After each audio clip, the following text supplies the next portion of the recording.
Okay, as promised, today's video is around driving distance. And I'm going to talk about 3 areas which I can guarantee will increase the efficiency in which you strike a driver, which will result in more distance before we even talk about the category of increasing clubhead speed. So first thing, which in my opinion is probably the most important thing when it comes to driver, is strike location. So I always use, and I'm practicing, this athlete's foot spray. It's about £6 off Amazon. You can spray the club face, which gives you a sort of chalky-like effect, and it gives you exact feedback to where you're hitting it.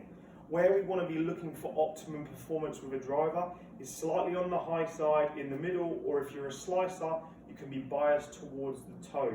We want to avoid the heel side because that produces too much backspin and a little bit of cut spin, which if you're looking for distance is obviously not going to be the most effective.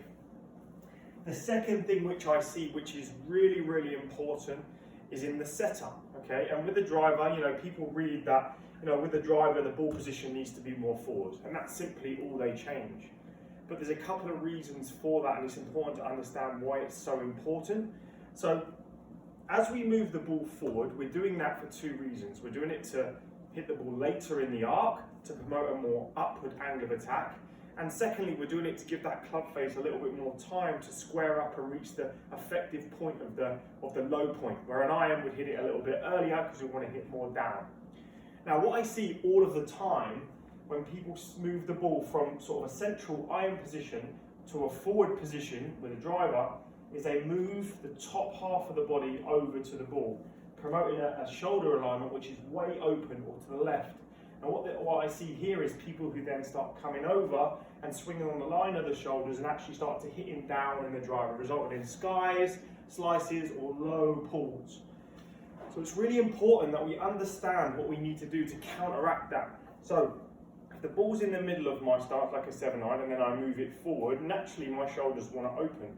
So to coincide with that, we add what we call access tilt. So we don't move the mass of our body to the right, but we crunch the right side of our belly down in the oblique area and promote roughly 15 degrees of access tilt. Now what that does, if you look at me from a face-on perspective, down the line perspective, and I open my shoulders, and then you can see now that they're sort of looking to the left, and I crunch my obliques down, naturally now it squares them off. So it does 2 things for us. It squares up our shoulder alignment, which promotes a more neutral swing path, and 2, it adds inclination to the shoulders. So it starts to point the shoulders more up. So essentially the left side is higher, which helps us again to swing up into the golf ball, which is so important when it comes to distance. For example, Carl Berkshire, who won the World Long Drive Championship, was swinging up roughly 12 degrees, and someone like John Rahm would be between 3 and 5 degrees on the up. The third thing, when we set up in a position where we create the access tilt, and a good reference for me is to get the sort of eye line on the inside of the right groin, it's important that as we go back, we complete our turn, so we get our left lat all the way to the ball, and we maintain this angle in our spine. What I see too often is people start tilted, don't like it, and start to topple forwards in the backswing, again causing them problems. So then 3 areas, for me, if you work on them, will guarantee the efficiency you strike the ball and will promote more speed.